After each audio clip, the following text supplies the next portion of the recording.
అనేటువంటిది వాళ్ళకి అర్థమైపోయినటువంటి పరిస్థితి. కాదని కాదు, ఎందుకంటే అధికారపూర్వకంగా ఉన్నటువంటి పార్టీ ఒకటి, అధికారంలో ఉన్నటువంటి గతంలో ఉన్నటువంటి పార్టీ రెండు కూడా మాట్లాడుతున్నాయి వాస్తవమే. రెండు పార్టీలు కూడా అవినీతి కేంద్రంగా పనిచేస్తున్నాయి అనేటువంటి చాలా స్పష్టంగా ప్రజల్లోకి వెళ్ళి దాన్ని ఇంకా రచ్చ రచ్చ చేసుకుంటే ప్రజలు ఆహా బాగా ఉంది అని అంటారా?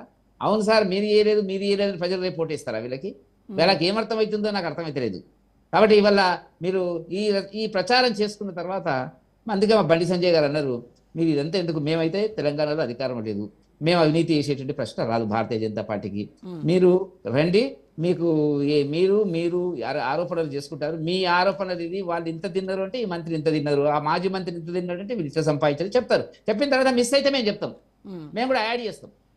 కాబట్టి ఈ దిగజారినటువంటి రాజకీయాల వైపు రెండు పార్టీలు అధికారం కోసం, అవినీతి కోసం, అక్రమ పాలన కోసం చేస్తున్నటువంటి కృషిని చూస్తే ప్రజలు మేధావులు ముక్కు మీద వేలేసుకుంటున్నటువంటి సందర్భం కనపడుతున్నటువంటి వాళ్ళకి అర్థమైతే లేదు. ఇప్పుడు గతంలో రేవంత్ రెడ్డి గారు కిషన్ రెడ్డి గారి మీద ఏదో ఆపినారు, మెట్రో ఆపినారు అని చేసింది, అదొక పద్ధతి జరిగింది. ఆ చివరికి ఏం జరిగిందో తెలుసు మీకు.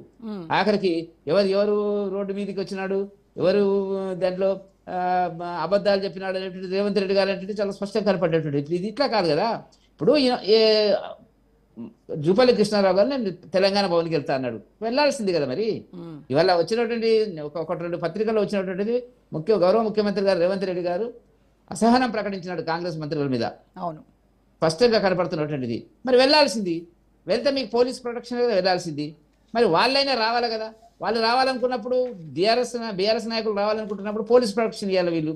ఇదంతా డ్రామా మేడం, మేము కొడతాము మీరు తిడతాము, మీరు ఏడవండి మేము కొడతాము అనేటువంటి పద్ధతిలో గత కొన్ని నెలలుగా జరుగుతున్నటువంటి ఈ రెండు పార్టీల మధ్య ఉన్నటువంటి ఒక ఒప్పందం అనేటువంటిది ఒక తారాస్థాయికి వచ్చినటువంటిది. ఇది ఏ రకంగా కూడా ప్రజలు దీన్ని సహించరు, ప్రజలు దీనికి మద్దతు పలకరు, ప్రజలు బ్రహ్మాండంగా ఉందని అనరు, స్పష్టంగా ఆలోచిస్తారు. ఈ రెండింటిని పక్కకు పెడదానిగా ఇంకేదన్నా ఉన్నట్టయితే భారతీయ జనతా పార్టీ లాంటి పార్టీ ఉన్నట్టయితే రేపు పాటు వైపు పోదాం అనేటువంటి పరిస్థితికి వీళ్ళు చెప్పుకుంటున్నటువంటి ఒకరి మీద ఒకరు ఆరోపణలు చేసుకున్న తర్వాత వీళ్ళిద్దరి పైన విసుగొచ్చి అప్పుడు బీజేపీ మేడం ఇప్పుడు మీరు మిమ్మల్ని అంతేగాని మీరు చేస్తున్నటువంటి అభివృద్ధి లేకపోతే మీరు చెప్పినటువంటి వీటితో కాదు కదా. అభివృద్ధి కోణంలోనే ఉండదు మేడం. ఒక్క నిమిషం, అభివృద్ధి కోణము అనేటువంటిది మా మోదీ పాలనకు సంబంధించి దేశాల్లో రాష్ట్రాలలో వరుసబెట్టి గెలుస్తున్నటువంటి విజయ పరంపర అభివృద్ధికి ఒక తార్కాణం. అది అభివృద్ధి లేకుండా జరగదు. అది అంశంగా వీళ్ళు మాట్లాడింది అభివృద్ధి కోణంలో మాట్లాడుతున్నారా? నువ్వు తిన్నావు నేను తిన్నా, నేను ఎంత తిన్నా నేను తక్కువ తిన్నా నువ్వు ఎక్కువ, ఇది కదా మాట్లాడింది. ఇప్పుడు 2000 కోట్లు గురుకులాలకు సంబంధించినటువంటి ఆరోపణలు చేసినాం, ఆధారాలు ఉన్నాయి మా దగ్గర అనేటువంటిది కేటీఆర్ గారు అంటున్నారు.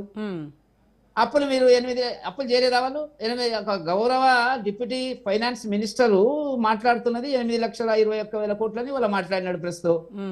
ఒక మంత్రి మాట్లాడినప్పుడు వాస్తవమే కదా. మీరు చేసినప్పుడు కాంగ్రెస్ చేసింది ఏంటి? గత అసెంబ్లీలో రేవంత్ రెడ్డి గారు ప్రకటించింది ఏంటి? 3,40,000 కోట్లు మేము అప్పులు చేసినామని చెప్పినాడు. ఈ లోపల 4 లక్షలు దాటి ఉంటుంది. అప్పులు ఎవరు చేయలేదండి?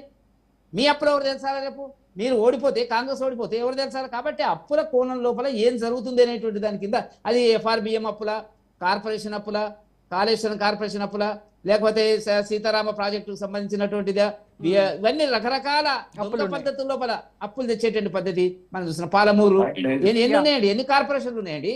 ఒక 15-20 కార్పొరేషన్లు ఉన్నాయి. బడ్జెటరీ అప్పులు వేరు, నా FRBM దాటి చేసినటువంటి అప్పులు వేరు. దానికి జీడిపికి లింక్. FRBM పరిమితులు దాటి చేసుకున్నప్పుడు కేంద్రం చేతిలో ఉంటుంది కదా, మీరు ఎందుకు మరి ఆపలేదు? ఇప్పుడు రిజర్వ్ బ్యాంక్ చెప్తూనే ఉంటది కదా. రిజర్వ్ బ్యాంకు సంబంధించినంత వరకు రిస్ట్రిక్షన్స్ పెడుతూనే ఉంటది. ఏదో ఒకటి చెప్తున్నారు, అమ్ముతున్నారు, ఓపెన్ మార్కెట్ వ్యవహారాలు నడుపుతున్నారు, అప్పులు తెస్తున్నారు, అప్పుల కోసం తెస్తున్నారు, 6,000 కోట్ల అప్పులకు నెలకు వడ్డీ కడుతున్నామని చెప్తున్నారు. ఇదే కదా జరిగినటువంటిది. అప్పుడు మీ ఇద్దరికి లోపాయికారి ఒప్పందం ఉంది, బీఆర్ఎస్ బీజేపీ, అందుకోసమనే వాళ్ళు చేసేటువంటి అప్పులకి మీరు తానా అంటే తందానా అన్నారు. అట్లాది కాదు కదా. ఒక రాష్ట్ర ప్రభుత్వము తనకు ఉండేటువంటి పరిధి లోపల, ప్రోటోకాల్ లోపల కొన్ని నిర్ణయాలు చేస్తుంది. అంతేగాని వెళ్ళి గొంతు నొక్కడం అనేటువంటి ఉండదు కదా మేడం. ప్రజాస్వామ్యంలో రాష్ట్ర